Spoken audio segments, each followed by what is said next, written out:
even after death. Chapter 18. Thankfully, Olivia did not fall over because Kelvin pulled her at the last minute. She noticed Ethan standing not far away, apathetic. He was unconcerned about her condition. But again, he might have mistaken her action as an attempt to gain his pity.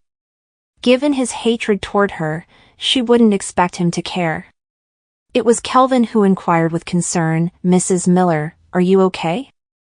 "I'm fine. It's probably low blood sugar." Olivia hurriedly made up an excuse before following behind Ethan. The garden was covered in white after a night of snowing. The housekeepers were nowhere to be found, so no one was there to clear the snow. The short walk from the car to the house made her pant. Fighting against the wind and snow, Olivia craved the warmth indoors. Ethan stood by the door with a smirk on his face. "I have to give it to you. Your acting has improved." Back then, in order to keep him by her side, Olivia had used up all ideas, including crying and throwing threats, which she never thought she'd resort to. She felt the irony in Ethan's remark, but instead of explaining herself, she chuckled. "Thanks." She coldly walked around him to get indoors and immediately felt better, thanks to the warmth. Taking off the thick padded jacket, she poured herself a glass of water and leaned softly into the couch. "So, are you getting a divorce or not?" "I'll tell you when I'm getting a divorce. You will live here for now." She sat there with a calm look on her face while toying with the hanging pom-poms on her beanie. "Ethan, you asked for a divorce on the 7th day after my preterm birth. Your urgency puzzled me for a while, but I finally got it after I came across that kid who looked like you. You wanted to leave me as soon as possible to start a family with Marina." With a quiver in her voice, Olivia went on, "For 1 year, I stubbornly put aside your coldness and your betrayal by reminding myself of how good you had treated me in the past. I thought keeping a woman was just a phase you were going through and that I would always be your wife. I even thought that you had an affair because I wasn't good enough. So, I was ready to change for you, and I was willing to overlook your mistakes. Come to think of it now, I was an utter idiot. When you were enjoying family time with another woman and your kids, I was hopelessly waiting for you in a lonely home. It took me a year to accept the reality and my foolishness. That's why I'm letting you go.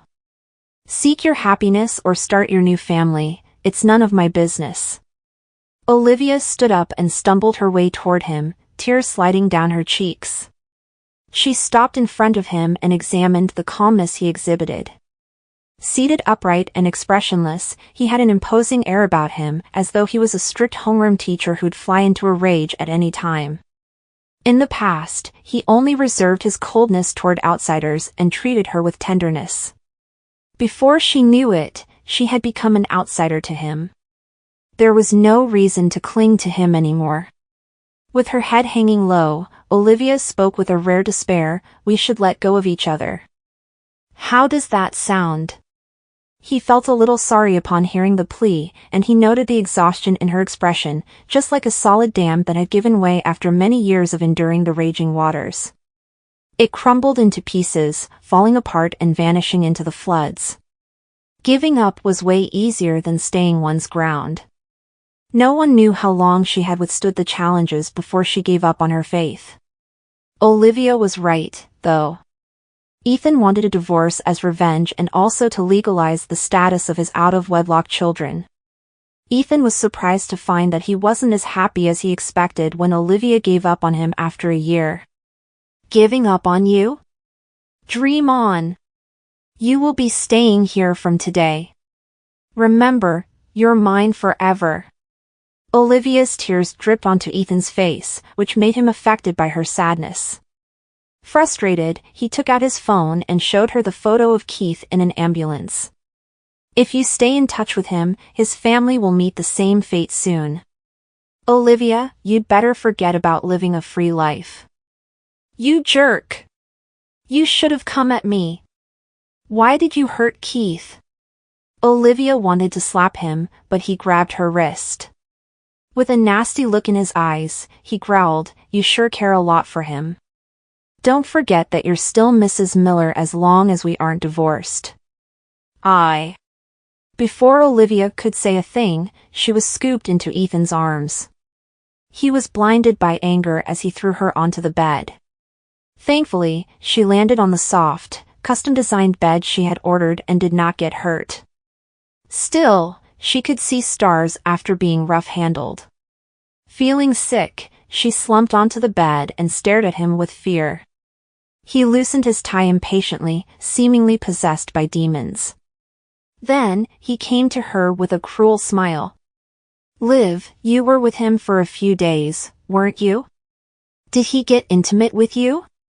He sounded more perverted when he mentioned her nickname, which he hadn't been using for a while. Goosebumps appeared over her skin. Ethan was like a shackled beast, ready to break free and lurch at her at any time. She shook her head and explained, "We're just friends. Our relationship isn't as filthy as you implied." "Filthy? Ha!" Ethan snickered and dragged Olivia by the feet. She fought against the sickness in her body and struggled to break free, but they were like David and Goliath. Little did she know that Ethan hadn't slept well for a few days because he had been searching high and low for her. Driven by hatred, he desperately needed to release his pent-up emotions. He took off her shoes and socks. After a year without sex between them, he felt an uncontrollable desire rising in him, which was reflected in his eyes. Olivia knew that look too well and begged him with a shaky tone, "No, Ethan. You can't.